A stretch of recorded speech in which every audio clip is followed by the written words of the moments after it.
भारतीय सनातन संस्कृति का ज्ञान और कई अनसुनी कहानियां घर घर पहुंचाने में हमारा साथ दीजिए और इसके लिए चैनल को सब्सक्राइब करके वीडियो को शेयर करना मत भूलिएगा। तो चलिए आते हैं आज की कहानी पर। प्यारे बच्चों, मैं आज आपको एक बहुत ही पवित्र और रोमांचक कहानी सुनाने जा रही हूँ। ये कहानी है भारत के सबसे ऊंचे और खूबसूरत पहाड़ों हिमालय में बसे केदारनाथ धाम की, और ये जुड़ी है भगवान शिव और हमारे वीर पांडवों से।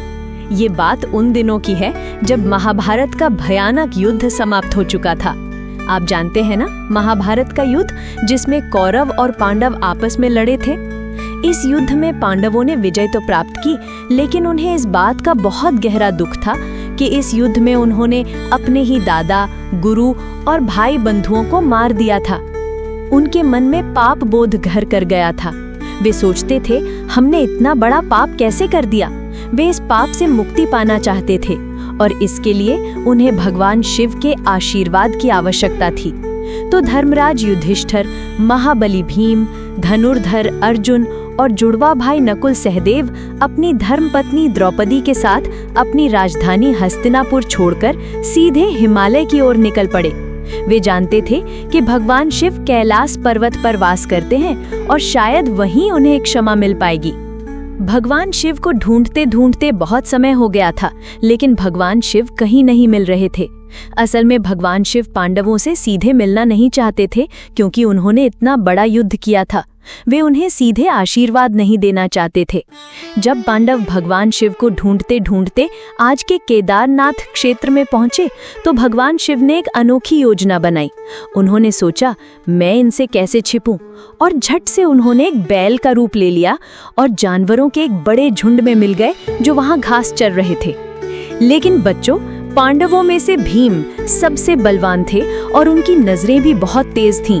उन्हें कुछ अजीब सा लगा। उन्होंने देखा कि जानवरों के उस बड़े झुंड में एक बैल ऐसा है जो बाकी सबसे ज्यादा विशालकाय और तेजस्वी है। भीम को तुरंत शक हुआ कि शायद यही वो बैल है जिसमें भगवान शिव छिपे हुए हैं। भीम ने कमाल का काम किया। उन्होंने अपनी पूरी शक्ति लगाई और अपने पैरों को इतना लंबा कर लिया कि उनका एक पैर एक पहाड़ पर था और दूसरा पैर दूसरे पहाड़ पर। सोचिए कितने बड़े होंगे भीम। सारे जानवर तो डर के मारे उनके विशालकाय पैरों के नीचे से निकल गए, लेकिन वो बैल, जो असल में भगवान शिव ही थे, उनके पैरों के नीचे से नहीं निकला। वो वहीं खड़ा रहा। भीम ने उस बैल को पहचान लिया और तुरंत उसकी पीठ को कस कर पकड़ लिया। बैल रूपी भगवान शिव ने देखा कि भीम की भक्ति और उनका दृढ़ संकल्प कितना महान है।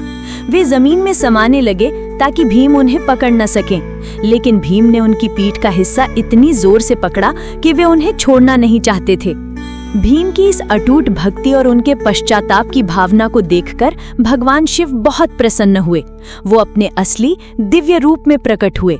उन्होंने पांडवों को दर्शन दिए और उनके सारे पापों को क्षमा कर दिया। पांडव भगवान शिव को देखकर बहुत खुश हुए और उन्होंने भगवान शिव से प्रार्थना की कि वे हमेशा इसी स्थान पर निवास करें ताकि आने वाली पीढ़ियां भी उनके दर्शन कर सकें। भगवान शिव ने उनकी प्रार्थना स्वीकार कर ली और तब से भगवान शिव की पीठ का जो हिस्सा भीम ने पकड़ा था, वो उसी स्थान पर एक ज्योतिर्लिंग के रूप में स्थापित हो गया। यही पवित्र स्थान आज केदारनाथ धाम के नाम से जाना जाता है, जो भगवान शिव के 12 ज्योतिर्लिंगों में से एक है। हर साल लाखों भक्त दूर दूर से यहाँ भगवान शिव के दर्शन करने आते हैं। तो बच्चों, ये कहानी हमें सिखाती है कि चाहे हमसे कितनी भी बड़ी गलती हो जाए, अगर हम सच्चे मन से उसका पश्चाताप करें और भगवान से क्षमा मांगे, तो भगवान हमेशा हमें माफ कर देते हैं और हमें सही राह दिखाते हैं। कैसी लगी आपको केदारनाथ ज्योतिर्लिंग की ये कहानी? ऐसी और कहानी के लिए चैनल को सब्सक्राइब करें और हाँ, वीडियो को लाइक करना ना भूलें।